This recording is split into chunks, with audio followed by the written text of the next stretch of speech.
original. Es maravilloso tener citas como estas, y ellos probablemente desearían nunca haber escrito lo que escribieron después de esta conferencia. Hort, como también Westcott, rechazaron la idea de la infalibilidad de la Biblia, y Hort llamaba la doctrina de la expiación sustitutiva de Jesús, que Jesús murió por ti, él lo llamaba inmoral, y él negaba que el Génesis fuese historia real, y elogiaba a Darwin, y él negaba la divinidad de Cristo. ¿Eso suena familiar? ¿Quiénes eran esas personas? El profesor Westcott y Hort. Westcott nació en 1825 y Hort nació en 1828. Eran miembros de la Iglesia Ancha o Iglesia Alta de la Iglesia de Inglaterra. Se convirtieron en amigos durante sus días de estudiantes en la Universidad de Cambridge. Trabajaron juntos. Westcott se convirtió en el obispo de Durham y Hort es mejor reconocido como el profesor de divinidad en la Universidad de Cambridge. Bueno, sus doctrinas son tan jesuitas que no me sorprendería si ellos eran dos de estos caballeros ilustres. La opinión de Hort sobre la evolución dice: el principio de un individuo es exactamente tan inconcebible como el principio de una especie. Me asusta ciertamente encontrarte decir que no has visto ningún hecho que apoya una visión tal como la de Darwin. Él era un darwinista. Y él dice, su libro me ha llevado a la conclusión que alguna clase de desarrollo tiene que suponerse. Entonces, él era un darwinista. Esta es una carta de Hort a Macmillan y que escribe otra última palabra en Darwin. No dejaré que el tema se abandone de manera apresurada o de hablar, o para hablar más correctamente, no me dejará caer a mí. Así que él continúa diciendo que es un darwinista. Así que esta otra carta de Hort a Westcott dice, ¿usted ha leído Darwin? ¿Cómo debe tener gusto de hablarle acerca de esto? Y otra carta a Ellerton, pero el libro que más me ha involucrado es el de Darwin. No necesitamos leer toda la cita, pueden leerla ustedes mismos. Él dice que los argumentos de Darwin son irrefutables, sin poder de ser respondidos. En otra carta de Hort a Ellerton dice, no tenía ninguna idea hasta las últimas semanas de la importancia de los textos. Esos son los nuevos textos que ahora han sido encontrados. Habiendo leído tan poco del Testamento griego y habiendo tenido que seguir con el malvado texto Receptus. Así que él llama el texto recibido malvado. Piense en ese vil Textus Receptus. ¿No suena como un jesuita que odiaba el texto recibido? ¿Quién lo llamó ese áspide, esa serpiente? Inclinando enteramente en manuscritos más recientes. Ahí viene su argumento de que el texto sinaítico era más temprano. Es una bendición de que haya manuscritos tan tempranos. Entonces, Hort, al reverendo Ellerton, un resultado de nuestra charla, pero también decirle, él, Westcott y yo, vamos a corregir un texto griego del Nuevo Testamento unos 2 o 3 años, por lo tanto, si es posible. Y luego él habla de Lachmann y Tischendorf, que suplirán los materiales, y luego él dice, nuestro objetivo es de proveer al clérigo, generalmente, escuelas y etcétera, con un texto griego portátil que no sea desfigurado con corrupciones bizantinas. En otras palabras, no contendrá lo que contuvo el texto recibido. ¿Cómo van a hacer esto? Otra carta, Westcott a Hort. En cuanto a nuestra recensión propuesta del texto del Nuevo Testamento, el objeto debe ser, supongo, que para preparar un texto para el uso común y general. Con tal extremo en la visión, ¿no sería mejor introducir solamente ciertas enmendaciones? Solamente cambiarle un poquito aquí y un poquito allí en el texto recibido y poner notas al margen de asuntos que parezcan posibles o que se noten a la manera de Griesbach. Si la cambiamos completamente, estos británicos se pondrían nerviosos. Mejor cambiémoslo aquí y allí y escribir en el margen lo que creemos que es importante. De modo que cuando ellos lo lean y lean el margen de los manuscritos dirán, oh, veo esto que probablemente no debería estar ahí porque es un manuscrito temprano, en realidad uno corrupto, pero ellos no lo dicen, y ese manuscrito no lo tienen. ¿Usted ven lo que quiero decir? Eso es lo que ellos hicieron. Siento muy profundamente la vergüenza de circular lo que siento ser copias falsificadas de las Sagradas Escrituras. Esa es una referencia a la versión autorizada. Y estoy más impaciente para proporcionar algo para reemplazarlas.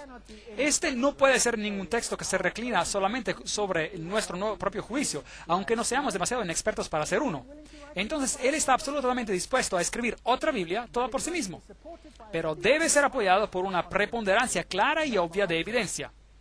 El margen da alcance amplio para nuestra propia ingeniosidad o principios. Les sugiero que cuando lean los márgenes, bueno, desconfíenlos totalmente. Mi deseo sería dejar el texto recibido popular, excepto donde está claramente incorrecto, en su opinión, por supuesto. Luego él dice una cosa interesante. Westcott, Gorham, Benson, Bradshaw, Lord y yo hemos empezado una sociedad para la investigación de espíritus. Bien, ellos eran espiritistas. Y todos los aspectos sobrenaturales y los efectos, todos siendo dispuestos a creer que existen tales cosas realmente. Y deben ser distinguidas de bromas y de los meros engaños subjetivos. Y ellos los llamaban todas clases de nombres, Club del Martillo del Toro, etc. Y fuera de esto desarrolló una sociedad increíble. En 1882 fundaron la Sociedad de Investigación Psíquica. En efecto, era una combinación de esos grupos que trabajaban ya independientemente. Trabajaron con la telepatía, clarividencia, etc. Lo cual es todo sabiduría oculta antigua. La Sociedad de los Espíritus de la Universidad de Cambridge fue fundada por nadie más que Edward White Benson, el futuro arzobispo de Canterbury, junto con estas personas ilustres, y Darwin también atendió. Ahora, esta sociedad, la Sociedad para la Investigación Psíquica, es también la sociedad que maneja el lado esotérico del movimiento de la nueva era hoy en día. Con su canalizar y su comunicación con el mundo de los espíritus, todas estas cosas están ahí dentro. Entre las personas y los grupos numerosos que en el centro del siglo XIX hacían investigaciones, ahí usted verá Edward White Benson, el arzobispo de Canterbury, su hijo, A.C. Benson, será encontrado más bajo en el año 1851, con el siguiente párrafo. Entre las diversiones de mi padre en Cambridge hay una fundación de una sociedad para espíritus, el precursor de la sociedad psíquica. Y luego personas como Lightfoot, Westcott y Hort estaban entre los miembros. Ahí está. Y entonces siempre estuvo más interesado en fenómenos psíquicos de lo que realmente admitió. Muy bien, pues. La evolución del ser un medium tradicional a el canalizar contemporáneo ha sido gradual. El espiritualismo tuvo su comienzo en 1848. Luego vino la Sociedad de Investigación Psíquica en Bretaña. Y luego Elena Petrovna Blavatsky tomó esto y continuó. Y ella es la que escribió: Lucífero es el Logos, la serpiente, el Salvador. Satanás es el único Dios de este planeta. Es de allí, es de donde todo esto vino, es lo que escribió. La doctrina secreta viene de este grupo. Ahora, ¿ellos pertenecían a otras sociedades secretas? La respuesta es sí. Hort era un miembro de una sociedad secreta. Él encontró tiempo para ir a las reuniones de varias sociedades y en junio se unió a una compañía misteriosa de los apóstoles. Él siguió siendo un miembro agradecido y leal del club secreto, que ahora, cerca de 1896, ha llegado a ser famoso por el número de hombres distinguidos que han pertenecido a él. En su tiempo el club estaba de una manera envigorizada y él, este es Hort, era principalmente responsable por la fraseología del juramento, el cual ata al miembro a una conspiración de silencio. ¿Él perteneció a una sociedad secreta? ¿Sí o no? Sí. Que imponía a sus miembros en silencio. ¿No les suena esto como masónico? ¿Sí o no? Bueno, el primer ministro de Inglaterra también estaba dentro de allí, esta sociedad, y él escribió la Constitución para la Liga de las Naciones, donde él insistía que todas las religiones deberían convertirse en una, y escribió una solución esotérica, que es también masónica. Esas personas eran masones. Ahora, vimos ayer que los iniciados altos creían que ¿quién es Dios? El diablo es Dios. Satanás es Dios. Lucífero es Dios. Así pues, señor Hort, ¿usted va a reescribir la Biblia mientras usted cree que Lucífero es el Hijo de Dios? ¿No significa eso que Jesús va a tener que hacerse menos de lo que es, sí o no? ¿No quisieran reescribir la Biblia para que Jesús sea sacado de la Constitución, sí o no? Bueno, ¿encontraremos eso hoy en día o no? Esa es la pregunta. No la voy a responder esta noche. Mañana la responderemos. Lo veremos por nosotros mismos. Traigan sus Biblias consigo. Echémosle una mirada. 1854. Hort al reverendo Juan Ellerton. Estoy de acuerdo con usted en el pensamiento que es una pena de que Mauricio niega verbalmente el purgatorio. Pero yo estoy de acuerdo completamente y sin dudar con él en los 3 puntos cardinales de la controversia. Que la eternidad es independiente de duración, que el poder de arrepentimiento no es limitado a esta vida. ¿Pueden creer esto? Él cree en el purgatorio y que uno puede arrepentirse en el otro lado y que no está revelado si todos al final se arrepentirán. La negación moderna del segundo punto tiene, yo supongo, tiene más que ver con la despiritualización de la teología, más que cualquier cosa que se pueda nombrar al respecto. Bien, él creía en la doctrina católica romana del purgatorio. Dice él algo más adelante. Mientras él aconsejaba a un estudiante joven, él escribió: la idea de purgación, purgatorio, quemando tus pecados en el otro lado, el de ser limpiado como por fuego, parece ser inseparable de lo que la Biblia nos enseña. ¿Está él enseñando doctrina jesuita o está enseñando doctrina protestante? Ustedes díganme. Él está enseñando doctrina jesuita. Pero es muy astuto en decir que es un protestante para que los protestantes acepten su Biblia. Porque ahora esta Biblia viene de la pluma de un protestante, si usted no sabía. Así, esto nos enseña de los castigos divinos, aunque poco se dice directamente en cuanto al estado futuro. Me parece increíble que los castigos divinos deberían de cambiar su carácter cuando esta vida visible se termina. Entonces él creía en el purgatorio. ¿Qué dice él acerca de la expiación? De que Jesús murió por ti y por mí. Bueno, aquí está su carta en el libro Life, volumen 1, página 322. Yo creo que le mencioné a usted antes el libro de Campbell sobre la expiación, que es inestimable por lo que va, pero desafortunadamente él no sabe nada excepto de teología protestante. Bueno, ¿qué dice él, pues? Carta de Hort a Westcott.